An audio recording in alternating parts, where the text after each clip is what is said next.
os irmãos sabem sempre, nós baseamos o nosso sermão na nossa leitura, na leitura que nós fazemos durante a semana. Um dos textos é escolhido e é pregado aqui, às vezes textos mais fáceis, às vezes textos difíceis, mas esse é o desafio do pastor e esse é o desafio que o Senhor nos deu, e é assim que a gente vai caminhando. E esse texto é o texto de Ezequiel, capítulo 5, nós vamos ler do versículo 1 ao versículo 17, ok? Ezequiel, capítulo 5, versículo 1 ao versículo 17.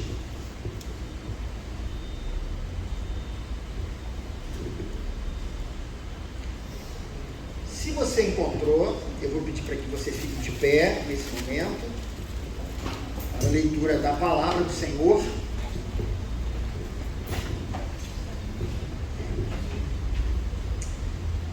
E a palavra do Senhor nos diz o seguinte: agora, filho do homem, apanhe uma espada afiada e use-a como navalha de barbeiro para rapar a cabeça e a barba. Depois, tome uma balança de pesos e reparta o cabelo. Quando os dias do cerco da cidade chegarem ao fim, queime no fogo 1/3 do cabelo dentro da cidade. Pegue 1/3 e corte-o com a espada ao redor de toda a cidade. E espalhe 1/3 ao vento, porque eu os perseguirei com espada desembainhada. Mas apanhe umas poucas mechas de cabelo e esconda-as nas dobras de sua roupa. E destas ainda, pegue algumas e atire-as ao fogo para que se queime. Dali um fogo se espalhará por toda a nação de Israel. Assim diz o soberano, o Senhor. Esta é Jerusalém, que pus no meio dos povos com nações ao seu redor. Contudo, em sua maldade, ela se revoltou contra as minhas leis e contra os meus decretos, mais do que os povos e as nações ao seu redor. Ela rejeitou as minhas leis e não agiu segundo os meus decretos. Portanto, assim diz o soberano, o Senhor, você tem sido mais rebelde do que as nações ao seu redor e não agiu segundo os meus decretos, nem obedeceu às minhas leis. Você nem mesmo alcançou os padrões das nações ao seu redor. Por isso, diz o soberano, o Senhor, eu estou contra você, Jerusalém, e lhe castigarei e infligirei castigo à vista das nações. Por causa de todos os seus ídolos detestáveis, farei com você o que nunca fiz, nem jamais voltarei a fazer. Por isso, entre vocês, sucederá que os pais comerão os seus próprios filhos, e os filhos comerão os seus pais. Castigarei você e dispersarei aos ventos os seus sobreviventes. Por isso, juro pela minha vida, palavra do soberano, o Senhor, que por ter contaminado o meu santuário com suas imagens detestáveis e com suas práticas repugnantes, eu retirarei a minha bênção. Não olharei com piedade para você e não a pouparei.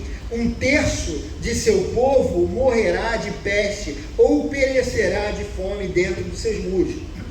1/3 cairá a espada fora da cidade, e 1/3 dispersarei aos ventos e perseguirei com a espada em punho. Então a minha ira cessará, diminuirá a minha indignação contra eles e serei vingado.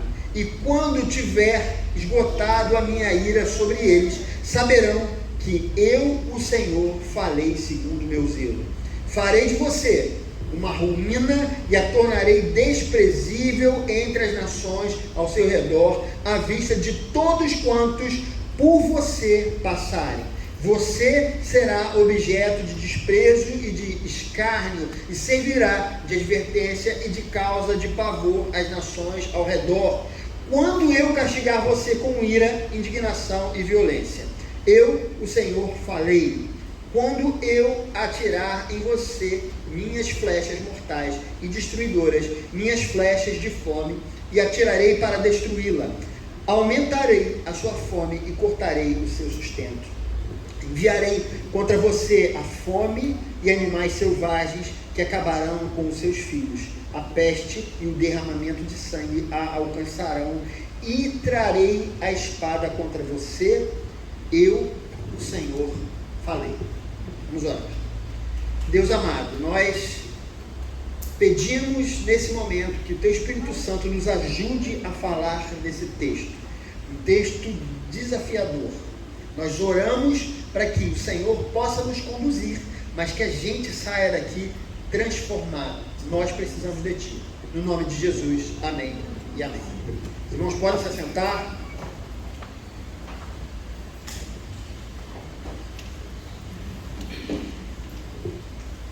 Queridos, que texto difícil, né? Esse aqui que nós lemos, né? É muito mais fácil a gente ler textos como Salmo 23, João 3,16, Filipenses 4, né? Aqueles textos que falam, Senhor é meu pastor, nada me faltará, mas é tão bom, tão agradável ler textos como esse. Então, porque Deus amou o mundo de tal maneira que deu seu Filho unigênito, e todo aquele que nele crê não pereça, mas tenha a vida eterna. Olha a memória do pastor aí falhando de novo, como sempre. Ou textos como Filipenses 4, né, que o apóstolo Paulo está dizendo, não andeis ansiosos por coisa alguma, mas antes de tudo apresentem com oração, súplicas e ações de graça seus pedidos ao Senhor. Então são textos muito bons da gente ler, né? A gente se sente muito bem, muito confortável quando a gente lê essas passagens. Mas a Bíblia, queridas, não é só feita de textos agradáveis. Há textos também de difícil interpretação. Há textos que confrontam o nosso ser, confrontam o nosso modo de agir. Há também aqueles chamados salmos imprecatórios, né? Os salmos são aquilo que as pessoas estão dizendo para Deus e não o contrário, né? O salmo é uma oração, aquilo que o homem fala para Deus, e muitas vezes no coração do homem há o que, queridos? Há a amargura, né? A tristeza, a raiva. Por isso existem os salmos imprecatórios, né? Onde o salmista está amaldiçoando as pessoas que estão ali. Então são textos que nós precisamos de fazer uma interpretação acurada para entendermos exatamente o que está sendo falado ali, para que a gente não faça uma distorção da palavra de Deus. Textos que muitas vezes nos deixam extremamente desconfortáveis, e esse aqui, queridos, parece o caso do texto de Ezequiel, capítulo 5, 1 a 17. Nos dá um certo desconforto quando o próprio Senhor está dizendo para Israel, eu estou contra você. Olha quanto flagelo vai vir sobre vocês, porque eu estou permitindo que isso aconteça. De repente, irmãos, a história de Israel parece ter mudada como uma tempestade repentina de verão, né? Aquela que a gente vem testemunhando aí nessa semana. De repente aquele sol, aquela sensação térmica. Agora existe esse negócio de ter sensação térmica, né? Antigamente falava assim, não, tá 30 graus, a gente morrendo de calor. Pô, não é possível, né? Mas agora sensação térmica com 30 graus com sensação térmica de 43, né? Agora a gente entende, poxa, por isso que tanto calor. E de repente, em 15 minutos, o tempo fecha e cai um aguaceiro impressionante. E às vezes nós temos essa ideia na leitura bíblica, né? De que houve uma mudança muito rápida, né? Nossa igreja, irmãos, ela lê a Bíblia e entende bem o que está acontecendo, porque nós já estamos no nosso segundo ciclo de leitura devocional, ou seja, nós já estamos lendo a Bíblia inteira pela segunda vez. Olha que legal. Então, quando a gente vai para um texto desse, a gente consegue mais ou menos entender a progressão até chegarmos a esse momento.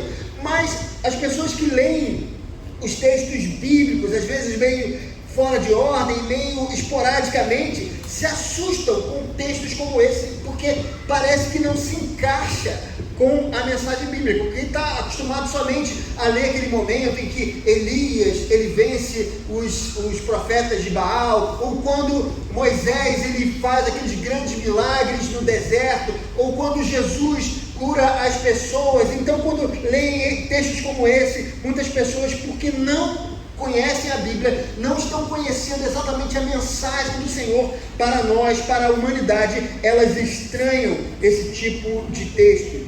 Mas aqueles que conhecem de fato a verdade, eles entendem muito bem. Porque Deus, queridos, está sendo tão severo com a nação de Israel. Essa é a pergunta que eu faço. Onde está o Deus que tirou o povo do Egito? O Deus que fez os milagres no deserto? O Deus que fez desmoronar as muralhas de Jericó diante do grito e da marcha do povo de Israel? Onde está, irmãos, o Deus que prometeu uma descendência abençoada a Abraão, a Isaac e Jacó, e essa descendência está nesse momento sendo dizimada pelos inimigos? Aquele Deus que prometeu que faria deles uma grande nação e que através deles todas as famílias da terra seriam abençoadas. E parece que esse povo, nesse momento, não está sendo abençoado. Onde está aquele Deus bondoso? O mesmo Deus bondoso, queridos, que eu queria dizer para você, está também no texto de Ezequiel, esse que nós acabamos de ler. E para que a gente possa entender isso, irmãos, o que Deus está fazendo, nós precisamos entender algumas coisas importantes. A primeira é quem era Ezequiel. Ezequiel, ele era um profeta israelita de Judá que vivia na Babilônia, né? Aí você imagina, né, a ideia do profeta, você já pensa que é alguém que vê o futuro, né? Normalmente as pessoas têm uma ideia de que o profeta, como Nostradamus, né, que ele falou de 1000 passarás, mas de 2000 não passarás, mas a gente passou 2000 e não aconteceu nada, né? Então, as pessoas têm, no geral, uma ideia de que o profeta é aquele que vê o futuro, mas não é exatamente isso, né? Abrindo um pequeno parênteses, apenas 5% das profecias bíblicas são relacionadas ao futuro. Inclusive o livro de Apocalipse. Não é que o livro de Apocalipse não fala sobre o futuro, mas grande parte do livro do Apocalipse está falando do passado, do presente e também do futuro. É um erro achar que Apocalipse só é para a geração que vai vir ainda mais algum tempo adiante. Isso não é verdade. Parte daquilo que os profetas falavam estavam relacionados com o momento que eles estavam vivendo. A palavra profeta, irmãos, em hebraico, que é Nabi, ela significa falar em lugar de alguém. O profeta, então, ele fala no nome de alguma pessoa. Então os profetas bíblicos, assim como Ezequiel, eles eram um mensageiro de Deus. Eles traziam a palavra de Deus, aquilo que Deus queria falar para a nação. Ele era como se fosse um instrumento, né? Se eu tenho uma música na cabeça, eu sou músico, né? Se eu tenho essa música na cabeça e eu não tiver um instrumento, eu não consigo comunicar o que está aqui para vocês. Eu preciso de um instrumento para expor a ideia musical que eu tenho aqui, correto? Se eu tenho um acorde bonito de violão, né, e esse acorde está na minha cabeça, eu preciso de um violão para que você entenda esse acorde. É exatamente isso que Deus está fazendo. Deus falava para a nação através de Ezequiel. Falar em lugar de alguém, isso é ser profeta. O que, irmãos, uma segunda pergunta, Ezequiel estava fazendo na Babilônia? Ele não era um judeu? Por que ele não estava na terra dele? Por que ele não estava em Jerusalém? Porque, queridos, Jerusalém havia sido invadida pelos babilônios e ele havia sido levado para viver na terra dos babilônios. Ele foi cativo, ele foi preso pelos babilônios e foi levado. Os babilônios ainda iriam entrar mais uma vez. Nós vamos ver no nosso estudo semanal, aquilo que a gente está fazendo em casa, nós vamos ver isso, mas ele já havia ido uma vez e levado Ezequiel. Então Ezequiel estava da Babilônia e ele estava trazendo essa mensagem para o povo de Israel. Ezequiel estava, queridos, entre os capturados. E você então pode me perguntar, mas Deus não havia prometido guardar o seu povo? Por que então o Senhor permitiu que a cidade de Davi fosse invadida pelos povos ímpios? Não havia essa promessa que Deus havia feito, que ia guardar a nação, ia proteger dos inimigos, mas por que Deus permitiu isso? E para isso a gente precisa fazer um flashback, né? Voltar algum tempo atrás na história. E a história de Israel, irmãos, se você se lembra bem, começa com Abraão. Não existia povo de Israel, existiu somente um homem chamado Abraão, e ele teve um encontro com Deus, e Deus propôs um pacto com ele. E nesse pacto era: eu vou te dar uma terra, eu vou te dar um filho, porque você não pode ter filhos. A coisa mais importante para aquelas pessoas daquela cultura era deixar filhos, ele não podia ter filhos. E aí Deus fala para ele: olha, desse filho, esse filho vai se tornar uma nação, e através dessa nação, da sua família, todos os povos da terra serão abençoados. Essa era a ideia, que tinha ali um pacto que Deus deu antes de existir a nação. Foi através desse pacto que Israel passou a existir. Mas, queridos, havia um fator condicional para que as coisas acontecessem dessa maneira com Abraão. Abraão, ele precisava crer, ele precisava obedecer, e ele precisava se submeter à vontade de Deus. E foi exatamente isso que Abraão fez. Então, queridos, a descendência de Abraão se tornou uma grande nação com o passar do tempo. E teve um momento, aquele momento em que eles são tirados do Egito, a descendência de Abraão é tirada do Egito, e eles vão para o Sinai, onde eles recebem os 10 mandamentos. O que acontece ali é o mesmo pacto que Deus fez com Abraão, Deus faz individualmente com o povo. Cada um do povo de Israel, ele também disse: olha, nós vamos seguir ao Senhor, nós vamos cumprir a sua lei, nós queremos sim fazer parte desse pacto. E a promessa era: me obedeçam, sigam os meus mandamentos, e vocês serão o meu povo, e eu serei o Deus de vocês. Mas, queridos, não era algo também que não dependessem deles, porque nesse pacto era necessário que Israel cumprisse a sua parte, era necessário crer em Deus e praticar os mandamentos. Então, se eles fizessem isso, fator condicional, Deus, nesse pacto, nesse acordo, nesse documento firmado, iria abençoar, e nenhum inimigo iria os derrotar, e eles seriam muito, muito grandes e poderosos, como chegaram a ser na época do rei Salomão. Mas, queridos, o que acontece na história bíblica é que os descendentes de Abraão, eles não cumpriram a sua parte, cometeram todo tipo de maldade, se entregaram à idolatria, sacrificaram os próprios filhos a Moloque, eles cometeram assassinatos, estupros, exploraram as viúvas, os órfãos e os estrangeiros, e eles chegaram a se tornar piores ainda do que Sodoma e Gomorra, que é uma história que todos nós conhecemos muito bem. Israel abandonou completamente a aliança. Nesse caso, Deus não podia cumprir a sua parte, porque Deus, ele é fiel e ele cumpre aquilo que ele promete, tanto para o bem, tanto para o mal.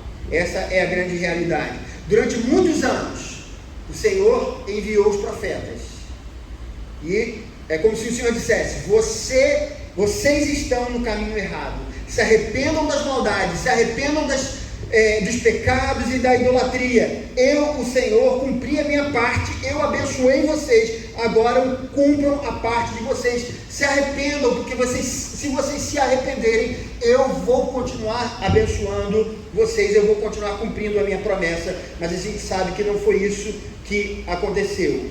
O Todo-Poderoso havia avisado a Moisés e a Josué que eles poderiam não fazer esse pacto, Eles não eram obrigados a fazer esse pacto. Eles podiam abrir mão, mas eles resolveram, até naquele momento de Josué, quando ele fala: olha, vocês não vão ser obedientes ao Senhor, vocês não vão segui-lo, vocês são um povo rebelde, vocês já mostraram isso no deserto. E aí é o momento que Josué fala: eu e minha casa serviremos ao Senhor.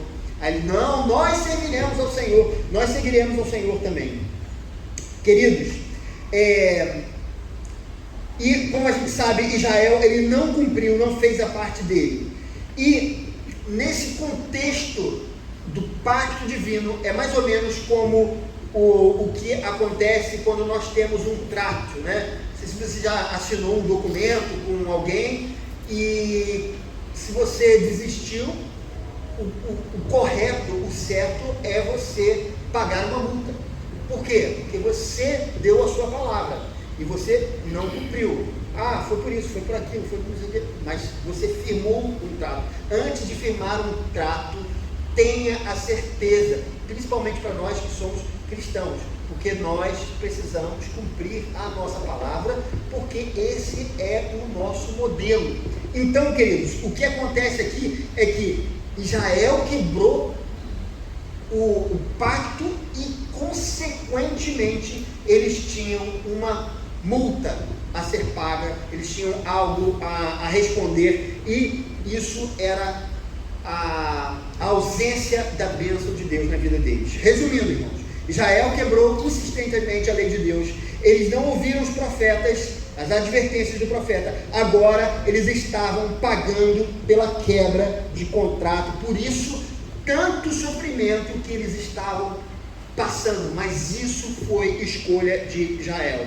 O Senhor estava falando através de Ezequiel, no versículo 7 e no versículo 8, ele estava dizendo: portanto, assim diz o soberano, o Senhor, você tem sido mais rebelde do que as nações ao seu redor, e não agiu segundo os meus decretos, nem obedeceu às minhas leis, vocês não cumpriram a parte de vocês, você nem mesmo alcançou os padrões das nações ao seu redor. Por isso, diz o Senhor, eu estou contra você, Jerusalém.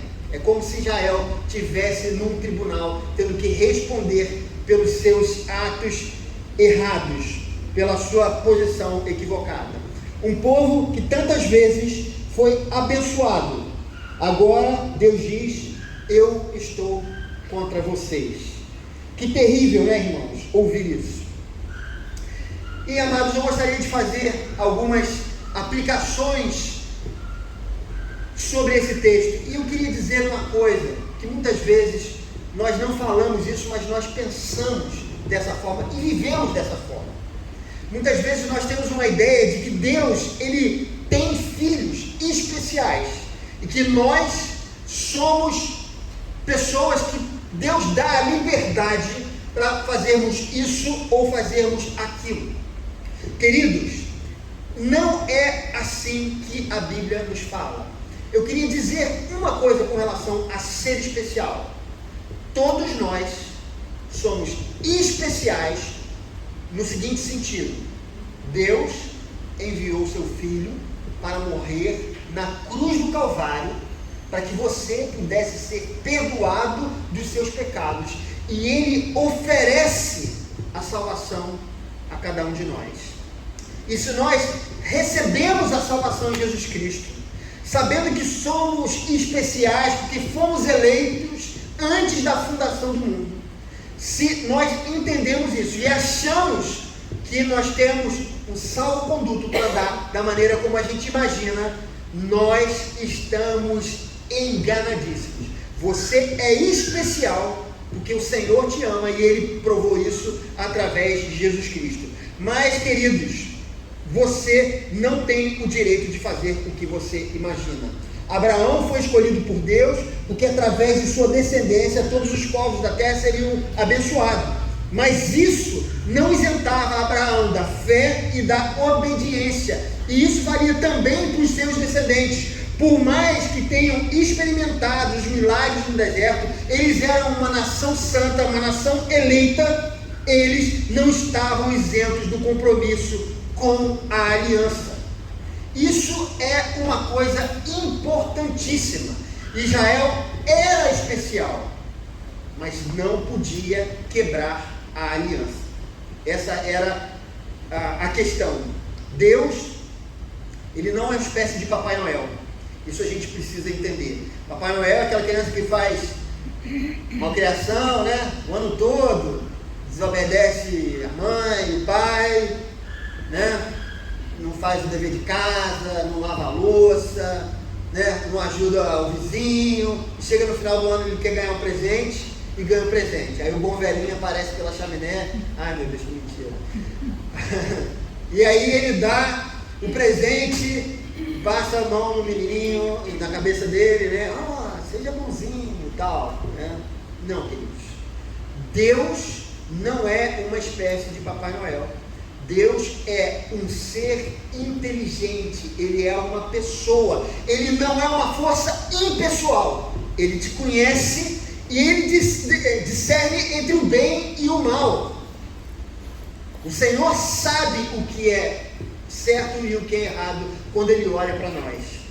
E amados, Ele não pode esperar outra coisa de nós, a não ser que façamos o certo.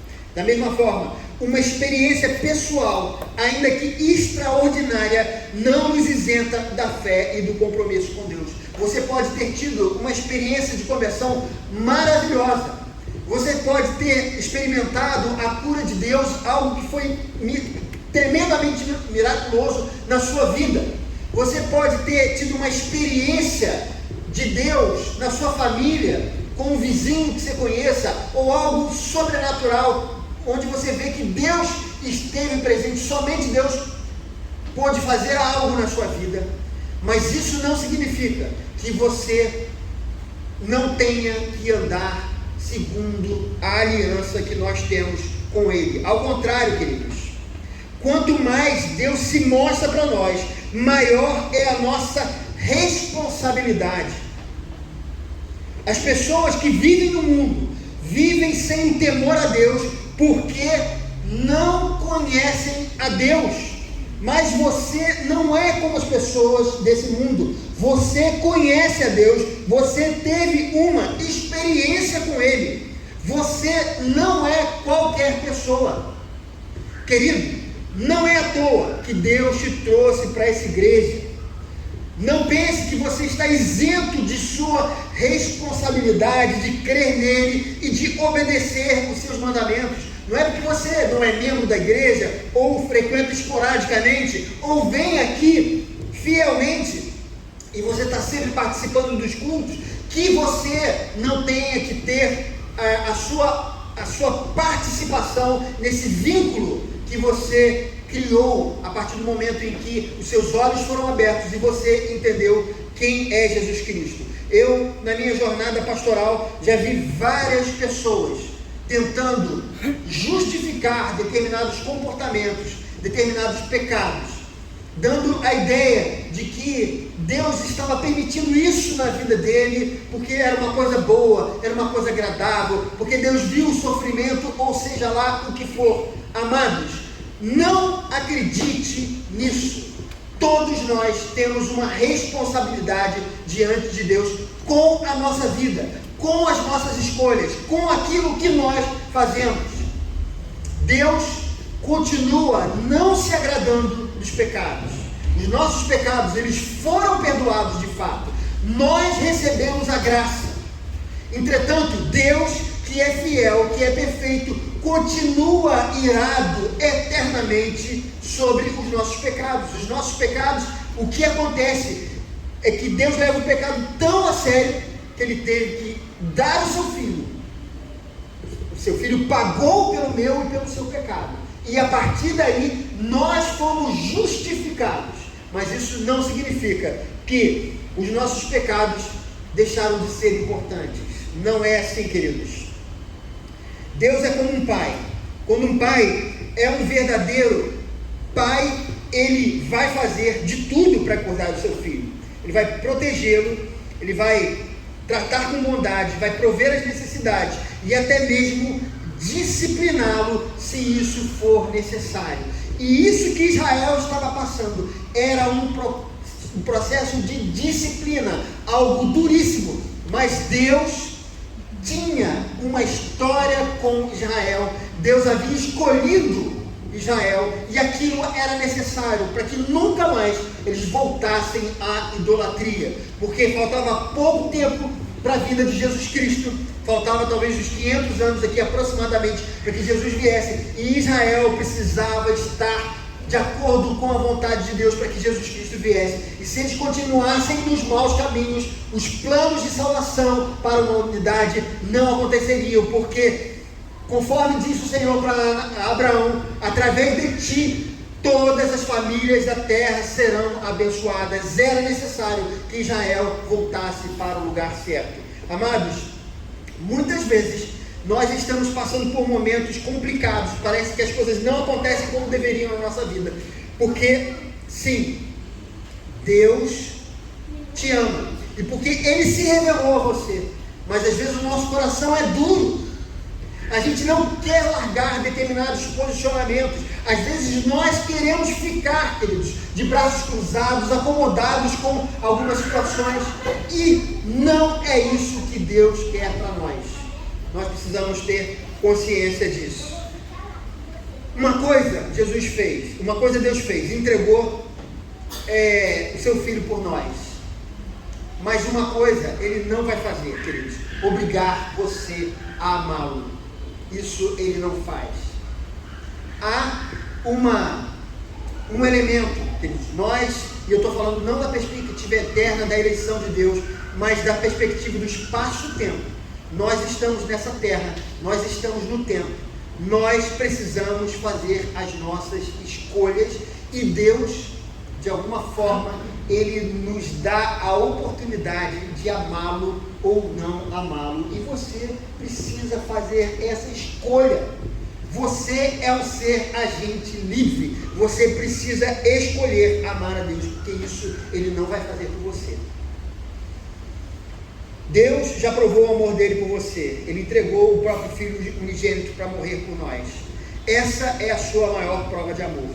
Mas você não recebe os benefícios da cruz se você não crer.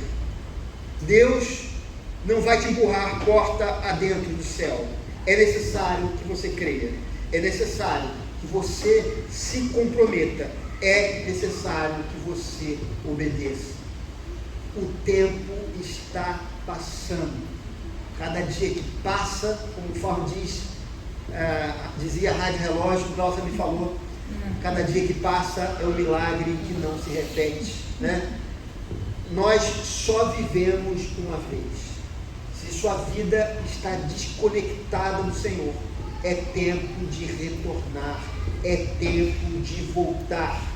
Deus, Ele quer estender as bênçãos da aliança sobre você. Não fique somente com as bênçãos que todas as pessoas da humanidade recebem. A chuva cai para todos, o sol nasce para todos, Deus produz alimento na terra, e isso é para qualquer pessoa. Nós temos, aqueles que encontraram Jesus Cristo, nós temos as bênçãos da aliança. Todos aqueles que se convertem a Jesus, tenha certeza que o Senhor é o seu Deus, e que Ele vai cuidar de nós na eternidade, mas não apenas na eternidade, enquanto estivermos aqui, ainda que lutas e dificuldades aconteçam, as bênçãos de Deus estarão sobre você. Queira essas bênçãos, porque qualquer outra bênção que Deus possa te dar, ela é transitória e vai ficar por aqui mesmo. E aonde você deseja passar a sua eternidade? Que Deus abençoe essa palavra, que Ele possa fazer com que essa palavra venha frutificar na sua vida, e que de alguma maneira ela possa confrontar o seu coração. Não é fácil lermos e pregar, não é fácil ler e pregar uma palavra como essa, mas quando o Espírito Santo de Deus está presente, toda a palavra do Senhor, ela é lucrativa, ela é importante para as nossas vidas, e eu creio que o Senhor falou muito aos nossos corações nessa manhã, no nome de Jesus, amém.